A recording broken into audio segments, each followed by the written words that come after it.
Security, we have a fraud situation here. Elizabeth Crow's voice cuts through Gate 12A like a blade. Her manicured finger stabs into 16-year-old Sophia Grant's chest, each jab punctuating her words. This seat isn't for people like you. Sophia clutches her first-class boarding pass.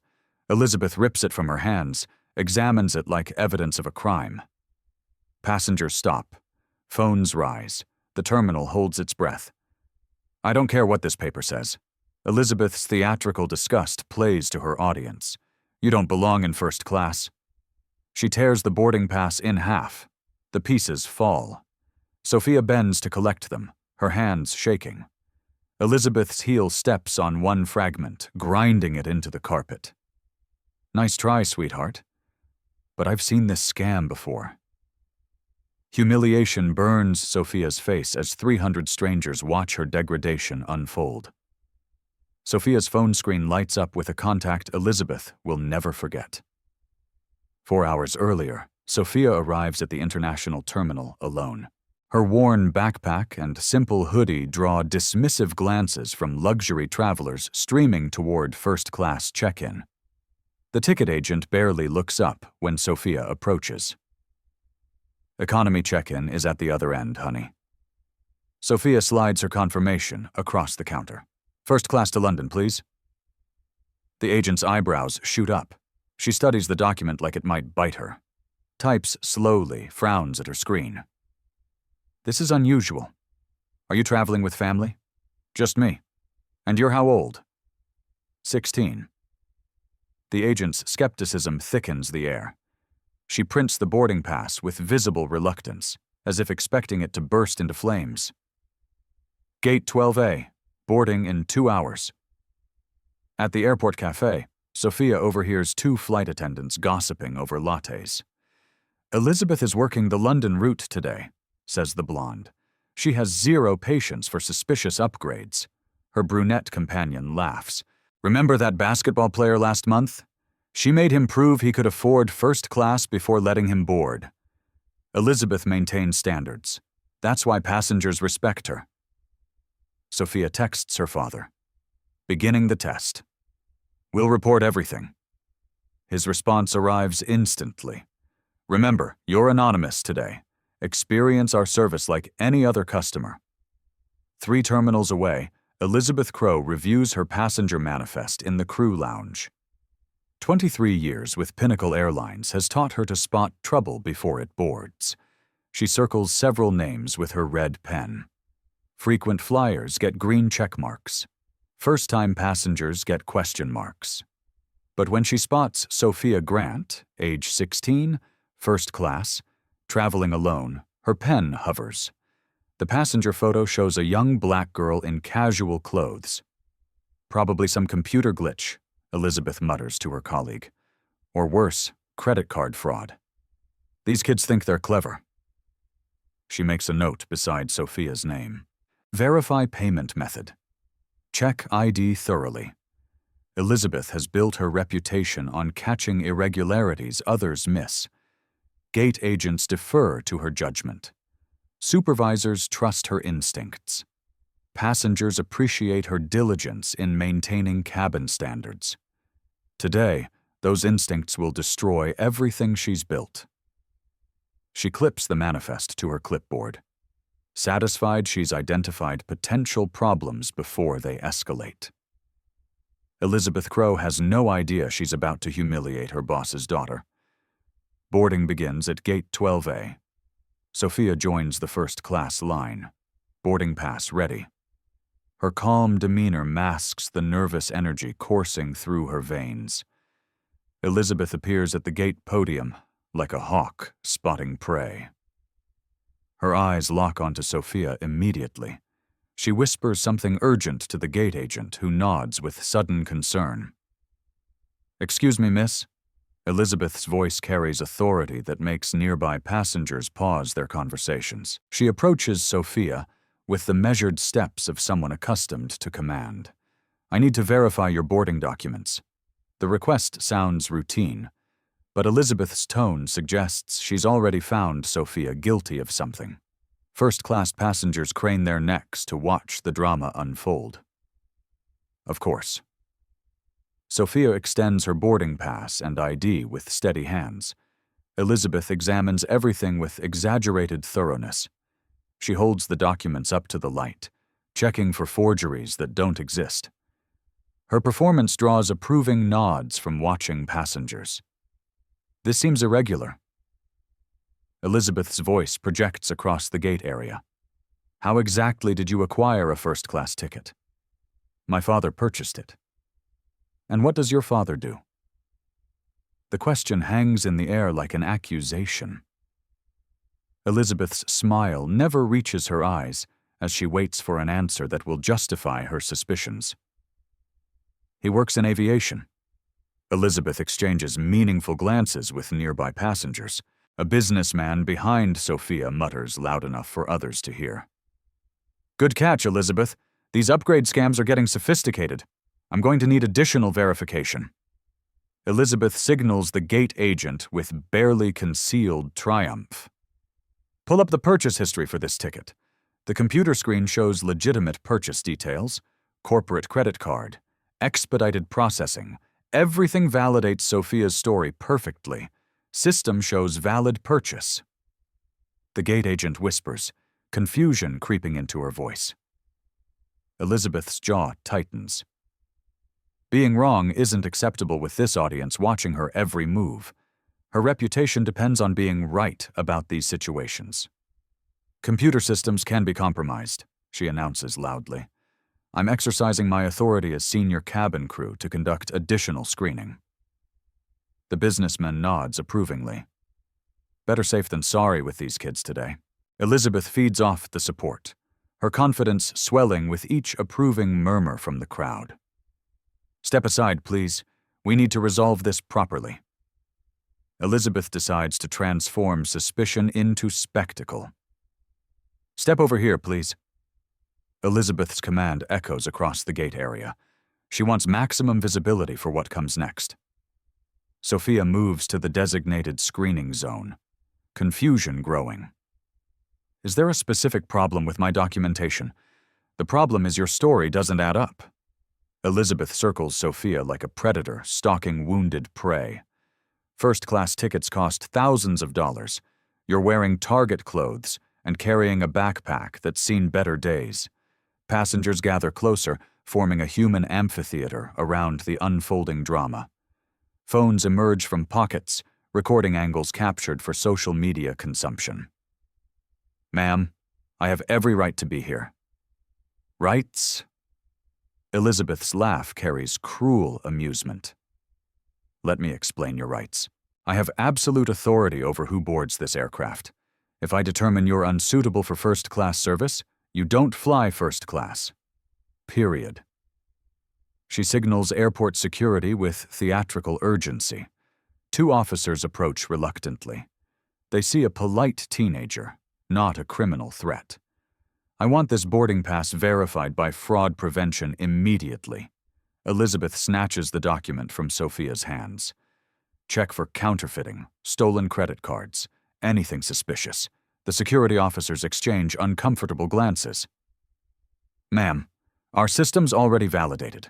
I don't care what your systems show. Elizabeth's voice rises to performance levels. Look at her. Does she look like she belongs in first class? Gasps ripple through the crowd. Several passengers begin backing away, sensing they're witnessing something terrible. But others lean forward, validating Elizabeth's prejudice with eager nods. Her father supposedly works in aviation, probably custodial staff trying to scam a free upgrade using stolen passenger information. Sophia feels tears threatening, but refuses to surrender to them. Her father taught her that tears give bullies exactly what they want most. I'd like to speak with your supervisor. I am the supervisor here. Elizabeth steps closer, invading Sophia's personal space with deliberate intimidation. And I'm telling you to take your little fraud scheme somewhere else. My aircraft maintains certain standards. The businessman from earlier speaks up. Just put her in economy, Elizabeth. Let's keep this moving. Elizabeth basks in the public support, her cruelty expanding with audience approval. No. She attempted to defraud this airline. Security needs to investigate fully before she tries this again. One security officer attempts de-escalation. Miss, maybe we could contact your father to verify her father. Elizabeth interrupts with theatrical disbelief. The mysterious aviation worker who supposedly bought his teenage daughter a $5,000 ticket, right? She blocks Sophia's attempt to use her phone. No coaching from accomplices. Security. I want her detained until we verify she didn't steal credit card information to purchase this ticket. Elizabeth's finger jabs into Sophia's chest again. You picked the wrong flight attendant to mess with, sweetheart. The crowd watches in stunned fascination as authority crushes innocence in real time. Sophia's eyes narrow as she remembers exactly who taught her never to back down. Sophia studies Elizabeth's face with surgical precision, memorizing every detail. Her father's voice echoes in her mind. When someone shows you who they are, believe them. Then decide what you're going to do about it. Ma'am, I'm going to board this flight. Sophia's voice drops to barely above a whisper, but something in her tone makes Elizabeth's confident smile falter. In first class, as ticketed, like hell you are, Elizabeth signals the gate agent to begin boarding other passengers around them. Security, escort her out of my gate area. The officers hesitate. Something feels fundamentally wrong about this situation. The teenager shows no signs of deception, just quiet determination that makes them uncomfortable with Elizabeth's escalating demands. I need to use the restroom first. Sophia's request sounds perfectly reasonable. Fine. 2 minutes. Then you're gone. Elizabeth turns to accept congratulations from approving passengers, basking in her perceived victory. In the restroom, Sophia dials her father's private line. It goes directly to voicemail. He's trapped in back-to-back board meetings. She tries his assistant instead. Pinnacle Airlines, Mr. Grant's office. Rebecca, it's Sophia. I need you to pull the employee file for Elizabeth Crow, senior flight attendant. Also, connect me to passenger services immediately. Honey, what's wrong? You sound upset. I'm fine, but Elizabeth Crow just made the biggest mistake of her career. Sophia's voice carries steel that Rebecca recognizes from boardroom confrontations. Patch me through to passenger services. Authorization code Delta 7 Alpha. Rebecca knows that executive override code. Connecting now? Passenger services. This is Nathan speaking. Nathan, this is Sophia Grant. I need Elizabeth Crow's complete service record, disciplinary history, and current flight assignment pulled immediately. Silence stretches across the connection. Miss Grant. But you're supposed to be. I'm calling from Gate 12A, where your employee just denied me boarding and accused me of credit card fraud in front of 300 witnesses, while multiple recording devices captured every second. The implications hit Nathan like a freight train. Jesus Christ, what do you need? Full documentation. Every complaint against her, every incident report filed. I want her direct supervisor contacted immediately. Sophia's executive training takes control. And Nathan, make sure passenger relations understands this is now a federal discrimination case. Consider it done. Should we alert your father? Not yet. Let me handle Elizabeth Crow my way first. Sophia returns to the gate area where Elizabeth holds court, regaling passengers with stories of fraudulent passengers she's heroically caught over the years. The woman has no idea she's describing the airline owner's daughter to the airline owner's customers. Sophia's phone buzzes with incoming files. Elizabeth Crow's record tells a damning story. 14 disciplinary actions, 6 formal complaints, 3 federal discrimination warnings. Never terminated because she's protected by the wrong middle manager. That protection ends in approximately 8 minutes. Elizabeth notices Sophia's return and smirks with predatory satisfaction. Security, I thought I told you to escort her out. Actually, ma'am, we'd like to speak with you privately. The senior officer's tone has shifted. He received a call from passenger services during Sophia's absence. His instructions were crystal clear. Document everything. I'm busy boarding passengers. Handle this fraud case and let me do my job. Sophia approaches the gate podium with newfound calm. I'd like to file a formal complaint. Against whom? Elizabeth laughs with genuine amusement. Yourself for attempted fraud, against you for discrimination, assault, and violation of federal transportation regulations. Elizabeth's confidence wavers slightly. The teenager speaks with legal precision that suggests uncomfortable familiarity with airline policies and procedures. You made physical contact without consent, seized my property illegally, and denied service based on racial profiling. Sophia's voice carries clearly across the gate area. Every word has been recorded by multiple witnesses. Passengers begin murmuring nervously. Some review their phone videos, suddenly realizing they've captured something potentially explosive for social media. I followed proper security protocols. You followed personal prejudice. Sophia cuts through Elizabeth's defense like a scalpel. Tell me, Miss Crow, what specific indicators of fraud did you observe? What training manual authorizes you to determine passenger suitability based on clothing choices? Elizabeth stammers, thrown off balance. She expected tears and submission, not cross-examination from someone who sounds like she's testified before. I have 23 years of experience with this airline. 23 years of documented discrimination. Sophia holds up her phone, displaying Elizabeth's disciplinary record for everyone to see, including 3 previous racial profiling incidents that somehow didn't result in termination. The crowd falls silent. Elizabeth's face drains of color as she stares at confidential personnel information appearing on a teenager's phone. How do you have access to employee files? The real question is why you're still employed despite repeatedly violating federal civil rights law. Sophia steps closer, her voice dropping to boardroom intensity. But don't worry, Miss Crow. That situation is being addressed as we speak. Elizabeth's supervisor, Richard Hale, appears at the gate, summoned by an emergency call from corporate headquarters. His grim expression suggests this conversation will not end well for Elizabeth. But Elizabeth still has no idea how catastrophically wrong she's been about everything. Elizabeth, we need to talk now.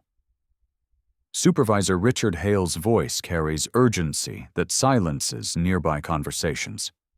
He received a code red call from corporate something about an executive-level passenger incident. Richard, perfect timing. This girl is trying to board with fraudulent documents. Stop talking.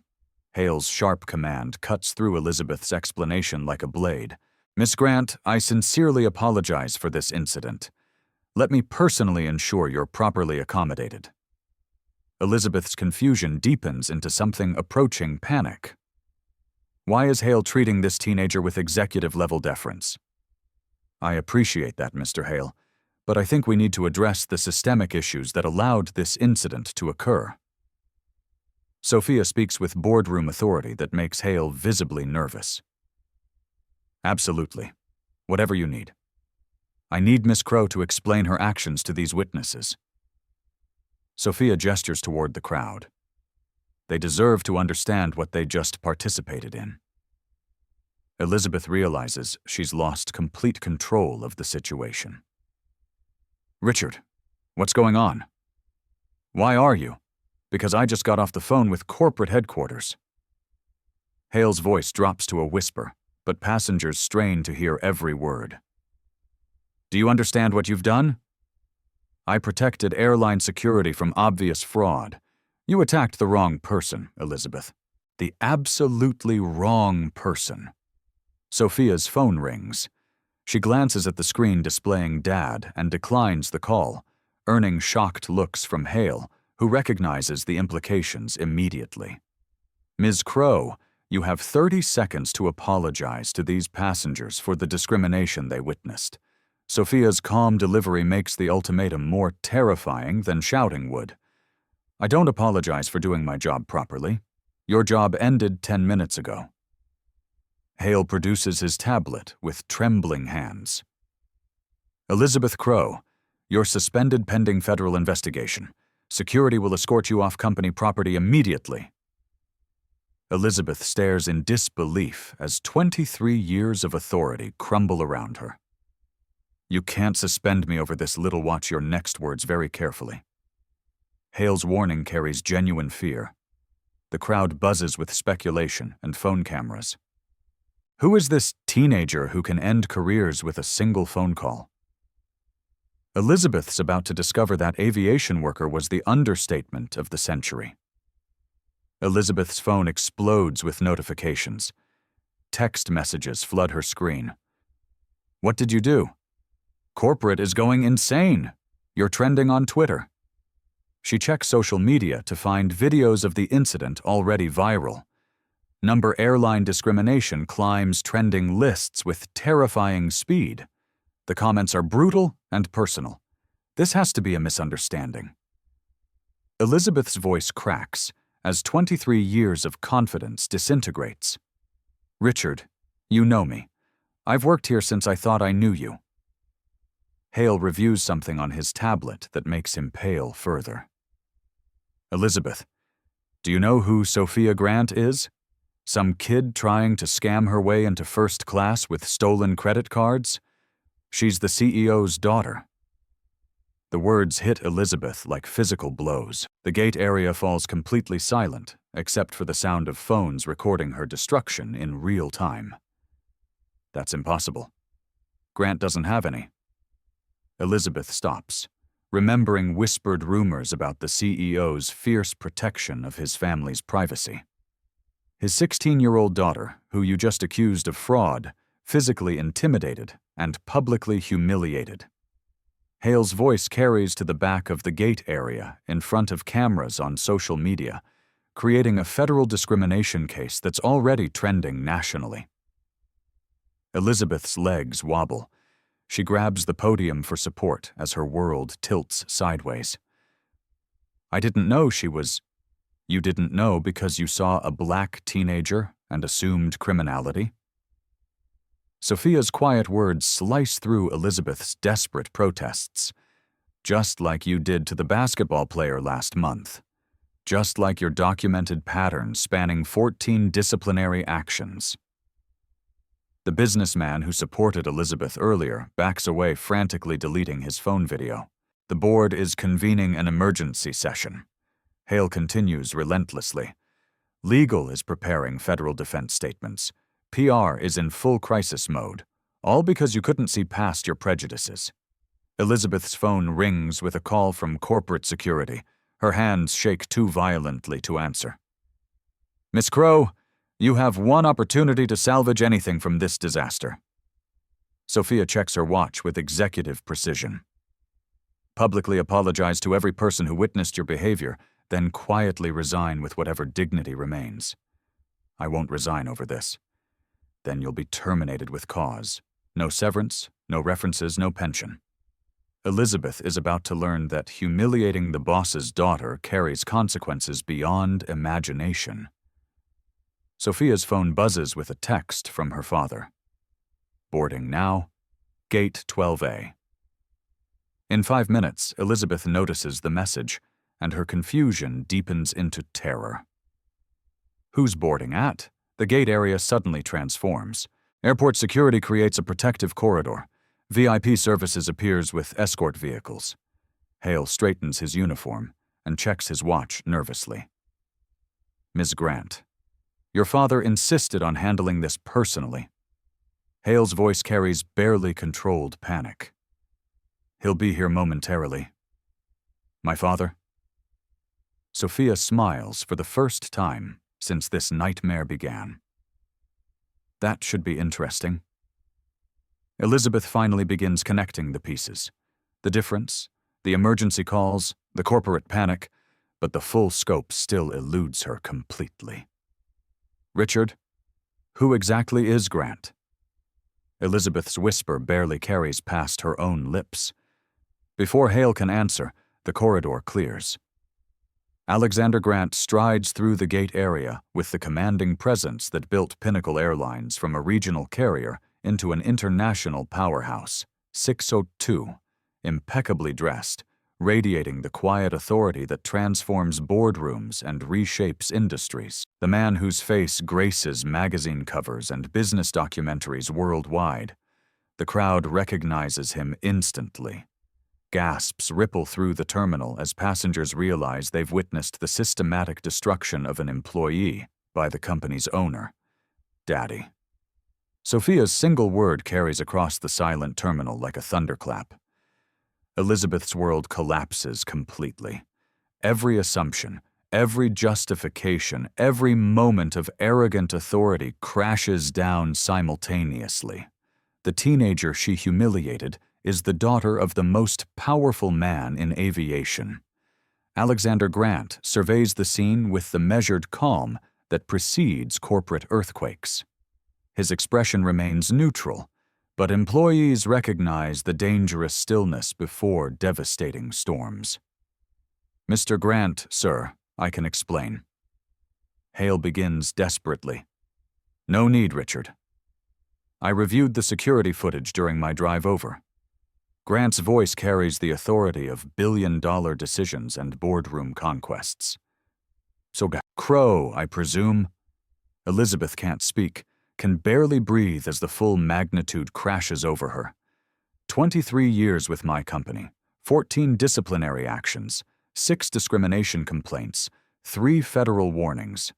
Grant recites her record from memory like reading quarterly reports. "And today you physically assaulted my daughter while accusing her of fraud. Sir, I didn't know she was—" "You didn't know because you saw a young black woman and assumed criminality." Grant's words hit like precision strikes. "The same racist assumptions you've made repeatedly throughout your career with my company." He turns to address the mesmerized crowd. "Ladies and gentlemen, you've witnessed something that violates every principle Pinnacle Airlines represents. I built this company on the belief that every passenger deserves dignity and respect." Phones record his every word. This moment will be replayed millions of times across every platform. Ms. Crow's behavior today represents the exact opposite of our values. She profiled my daughter based on race. She physically intimidated a minor. She denied service based on personal prejudice. Grant's voice builds with methodical precision. "This ends now." Elizabeth finds her voice. "Mr. Grant, please, I made a mistake. You made a choice, repeatedly. For 23 years, you chose prejudice over policy. You chose assumptions over evidence. You chose humiliation over humanity." He produces his phone with deliberate ceremony. "I'm calling our legal department now. Federal discrimination charges will be filed within the hour. Criminal assault charges for touching my daughter. Civil rights violations for denying service based on race." Elizabeth's knees buckle as her future disintegrates in real time. "Sir, please. I have children, a mortgage. The time for please was before you laid hands on my child." Grant's executive calm never wavers, making his words more devastating than rage would.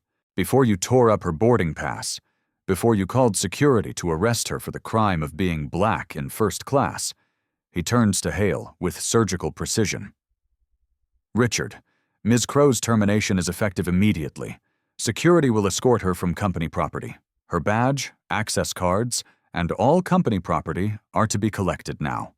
The crowd watches in stunned silence as one of the most powerful executives in America destroys a career in real time, transforming discrimination into a teachable moment about consequences. Elizabeth realizes this is only the beginning of her destruction. "Legal is standing by for your statement, Miss Crow." Grant gestures to 2 attorneys who materialize during his arrival. "But first, let's address the broader implications of your actions." Elizabeth stares at the lawyers in growing horror. Statement: Federal law requires detailed documentation for discrimination cases.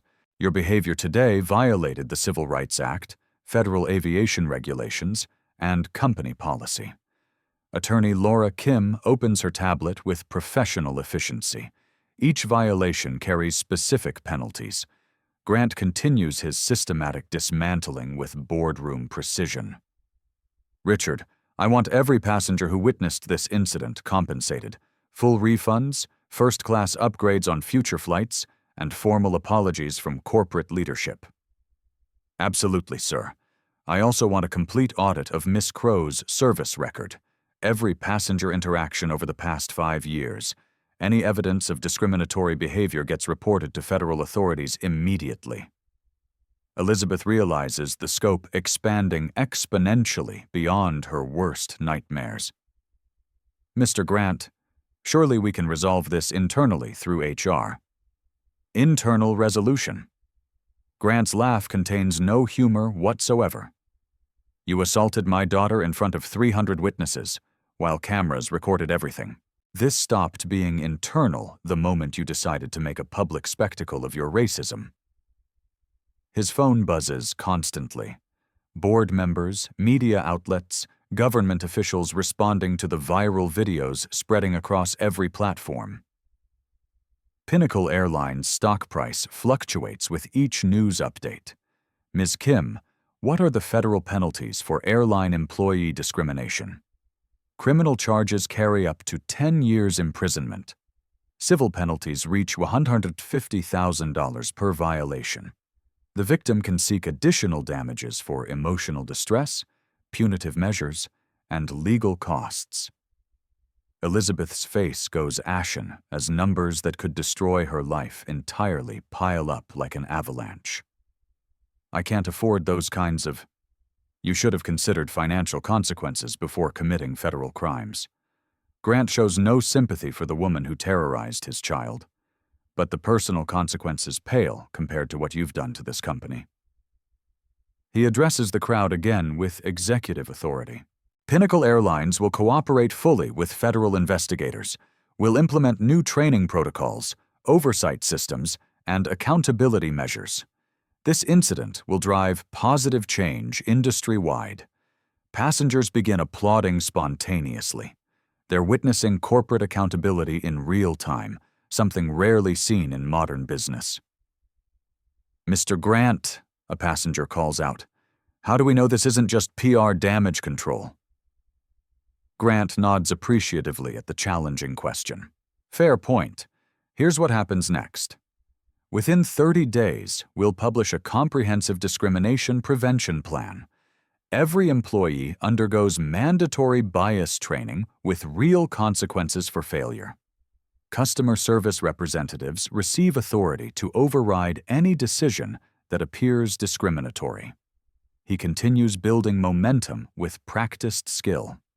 We're establishing a passenger advocacy board with genuine power to investigate complaints independently. Every discrimination allegation gets external review by civil rights experts. Employees found guilty of bias face immediate termination and federal prosecution. Elizabeth watches her former colleagues film Grant's promises, realizing the company is using her destruction as catalyst for industry transformation. Additionally, Pinnacle Airlines will fund a scholarship program for underrepresented students pursuing aviation careers. Because the best response to discrimination is creating opportunity for everyone, the crowd erupts in genuine applause. Grant masterfully transformed a discrimination crisis into a moment of corporate leadership that will be studied in business schools. Attorney Kim approaches Elizabeth with legal documents. Miss Crow, you have the right to legal representation during federal questioning. I strongly advise I want to explain my side of what happened. There is no your side to federal discrimination. Kim's interruption cuts sharp. There are facts, witness statements, video evidence, and legal consequences. Your explanations won't change any of those realities. Grant checks his watch with executive precision. The FBI Civil Rights Division is sending agents to interview witnesses. This gate area is now officially a crime scene pending federal investigation. Elizabeth's horror deepens exponentially. FBI involvement transforms this from employment dispute to federal criminal case with life-altering implications. Sir, I have children, a mortgage responsibilities. So did every passenger you've discriminated against over 23 years. Grant's response carries no warmth whatsoever. Their financial situations didn't prevent you from treating them with systematic contempt. Media crews arrive, having tracked the viral videos to their explosive source. Grant sees opportunity in the mounting chaos. Ladies and gentlemen, Pinnacle Airlines has always believed that our response to crisis defines our true character. Today, we choose accountability over excuse. We choose systemic change over minimal compliance. Reporters shout questions, but Grant maintains absolute control. Ms. Crow will face full legal consequences for her criminal actions. Our company will implement the most comprehensive anti-discrimination program in aviation history, and my daughter will board this flight in first class, as ticketed, with the dignity every passenger deserves. Elizabeth realizes she's become the poster child for everything wrong with corporate culture. Her termination will be referenced in business schools, legal textbooks, and sensitivity training programs for decades. Mr. Grant. What message does this send to employees? A reporter calls out. Simple. Discrimination has consequences. Real consequences. Career-ending, life-altering consequences. Grant's answer rings across the terminal like a corporate manifesto. Bias isn't just morally wrong, it's legally actionable and professionally fatal. Elizabeth's phone explodes with messages from family, friends, former colleagues. The videos have reached millions. Her face is now synonymous with airline discrimination worldwide. Security, please escort Miss Crow from the premises immediately. Her employment is terminated effective now. All benefits, pension contributions, and severance are forfeited due to cause termination. But Elizabeth's legal nightmare is just beginning. 3 weeks later, Elizabeth sits in federal courthouse facing Judge Margaret Ellis. The civil rights hearing draws national media attention, with Pinnacle Airlines' transformation serving as stark counterpoint to Elizabeth's complete downfall. Ms. Crow, you stand accused of violating federal civil rights law, assault, and discrimination under color of authority. Judge Ellis reviews the extensive evidence with judicial gravity. How do you plead? Elizabeth's overworked public defender whispers urgently, but she's beyond rational decision-making. Not guilty. I was performing my job duties. Your job duties included physical intimidation of minors. Judge Ellis's question silences the packed courtroom instantly. Prosecutor Javier Lopez presents evidence with methodical precision. Your Honor, the defendant's actions were recorded by multiple witnesses. Video evidence shows clear discrimination based on race, physical contact without consent, and abuse of corporate authority. The prosecution plays gate area footage on courtroom screens. Elizabeth watches her own destruction in high definition, seeing her behavior from outside perspective for the first time. The cruelty is undeniable and stomach-turning. Furthermore, employment records show a documented pattern of discriminatory behavior spanning decades. 14 incidents, 6 formal complaints, 3 federal warnings, all ignored by defendant and previous management. Judge Ellis examines Elizabeth's personnel file with growing concern. Ms. Crow, your record indicates repeated bias incidents over many years. What training did you receive to address these documented issues? The company provided some workshops, but did you attend these mandatory workshops? Elizabeth's silence provides a damning answer that echoes through the courtroom. Alexander Grant takes the witness stand, his testimony measured and devastating. Your Honor, my daughter experienced trauma that no child should endure in a public setting.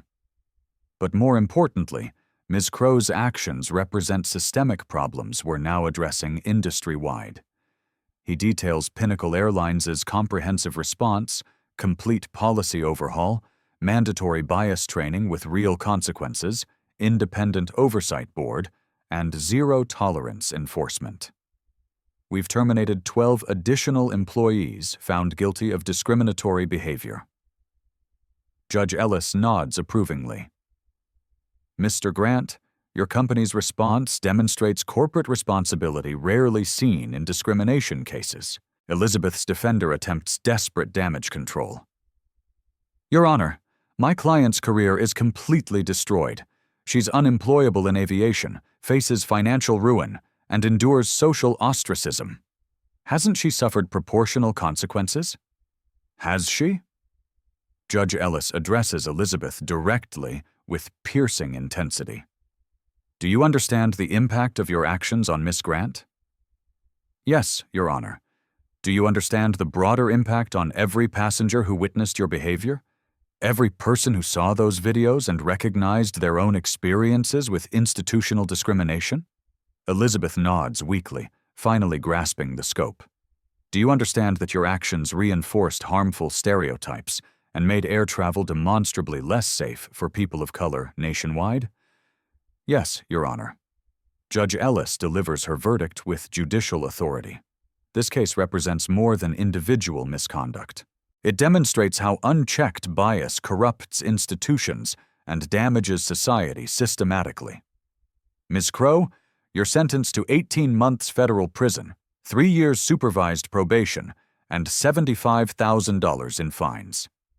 Elizabeth collapses into her chair as the maximum sentence reflects the case's high profile and systemic importance for civil rights law. Additionally, you're permanently banned from employment in transportation industries, required to complete 200 hours of community service with civil rights organizations, and prohibited from social media platforms for 2 years to prevent further harm. The judge continues relentlessly. Mr. Grant, your daughter's courage in documenting this incident has sparked positive change across multiple industries. Several airlines are implementing similar reforms based on Pinnacle Airlines' comprehensive model. Outside the courthouse, Elizabeth faces a media scrum with trembling hands. Her mumbled no comment provides stark contrast to Grant's articulate press conference weeks earlier.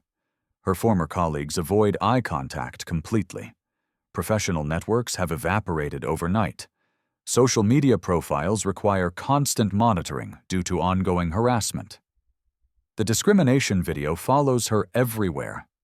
Job interviews, apartment applications, social situations. Meanwhile, Pinnacle Airlines' stock reaches record highs. The company's decisive response enhanced its reputation rather than damaging it. Industry analysts praise Grant's crisis leadership worldwide.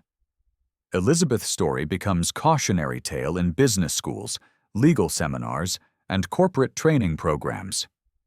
Her face appears in sensitivity presentations globally, always as the definitive example of what never to do. The broader changes Elizabeth inadvertently triggered are reshaping an entire industry. 6 months post-incident, the Elizabeth Crow case catalyzes industry-wide transformation. Aviation Week magazine features Alexander Grant on its cover, the CEO who changed everything. Pinnacle Airlines' comprehensive reforms become the gold standard. Employee bias training expands from voluntary workshops to mandatory quarterly certifications with real consequences. The company hires diversity consultants, implements anonymous complaint systems, and empowers frontline staff to override discriminatory decisions immediately.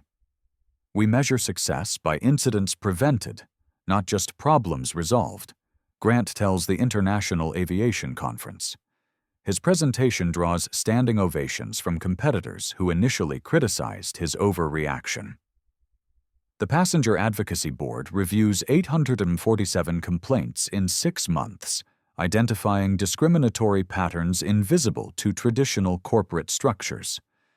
12 employees face termination for bias violations. More importantly, 200 others receive additional training before problems escalate into federal cases. Other airlines scramble to implement similar programs defensively. Delta announces comprehensive bias prevention initiatives. American Airlines revamps complaint procedures entirely. United establishes passenger rights advocates at major hubs nationwide. The Federal Aviation Administration proposes new regulations requiring anti-discrimination training for all customer-facing airline employees. Congressional hearings examine transportation bias with Elizabeth's video as primary evidence of systemic problems.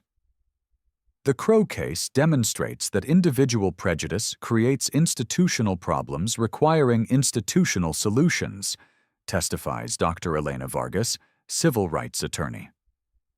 One employee's actions exposed industry-wide deficiencies that demanded comprehensive reform.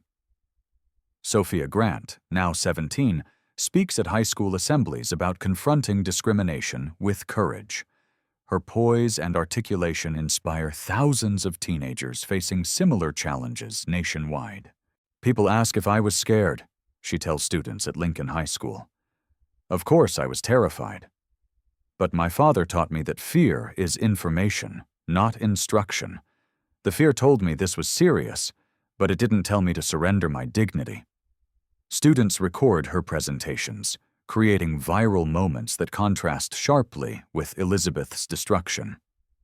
Sophia becomes a symbol of empowered youth, confronting injustice with intelligence rather than emotion. Pinnacle Airlines' customer satisfaction scores reach industry highs across all demographics. Passengers report feeling safer, more respected, more valued.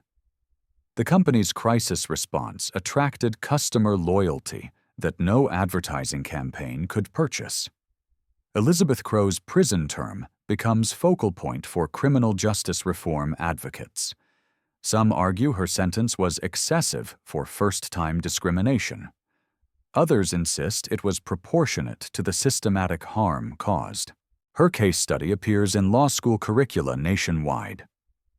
Students debate corporate liability, individual accountability, and systemic reform strategies. Elizabeth's name becomes synonymous with the consequences of unchecked institutional bias. Meanwhile, aviation industry demographics slowly shift toward inclusion.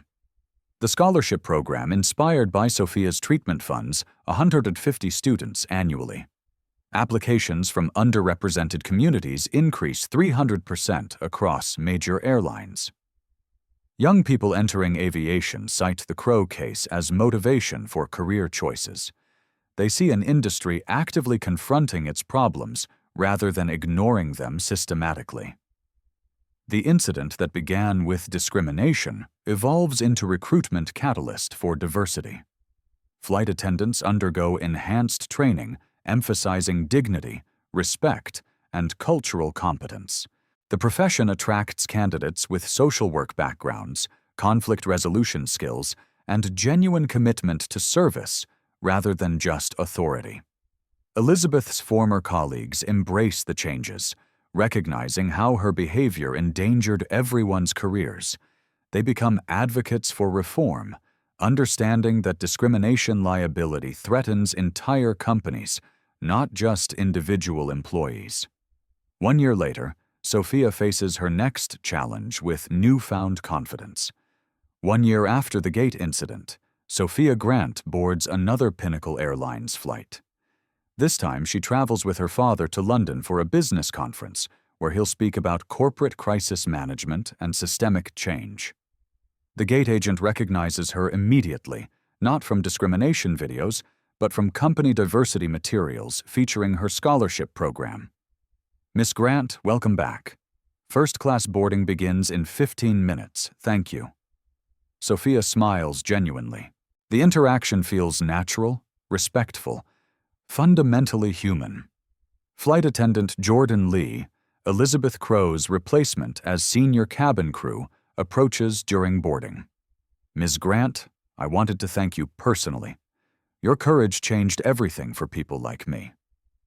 Jordan represents Pinnacle Airlines' new hiring initiative. Employees chosen for empathy, cultural competence, and commitment to dignity. His background includes social work and conflict resolution skills now valued equally with aviation experience. The training program you inspired helped me identify my own unconscious biases. He continues with authentic gratitude. I thought I was immune because I experienced discrimination myself. Turns out everyone has blind spots requiring constant vigilance. Sophia appreciates his honesty completely.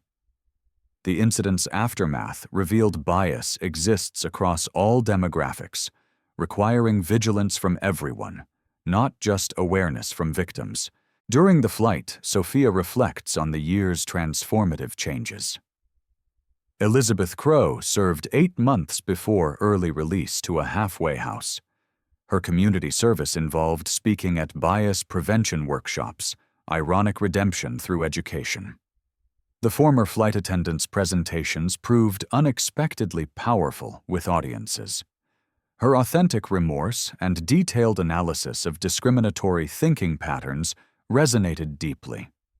She became reluctant advocate for the reforms she initially opposed. I destroyed a child's dignity because I couldn't see past my assumptions, Elizabeth told a corporate training session. I nearly destroyed a company because I valued my prejudices over policies. Don't become me. Her transformation seemed genuine, though trust remained fragile. Some viewed her advocacy as performance. Others recognized authentic change. Either way, her message prevented similar incidents nationwide. Alexander Grant's business philosophy evolved through crisis. The incident reinforced his belief that corporate values must be lived, not just proclaimed. Pinnacle Airlines' culture shifted from compliance-based to principle-driven decision-making. We learned that preventing discrimination requires more than policies, he told Harvard Business Review. It requires courage from leaders willing to confront problems and employees empowered to challenge authority when necessary. The company's financial performance validated this comprehensive approach. Revenue increased 23% as customer loyalty deepened significantly.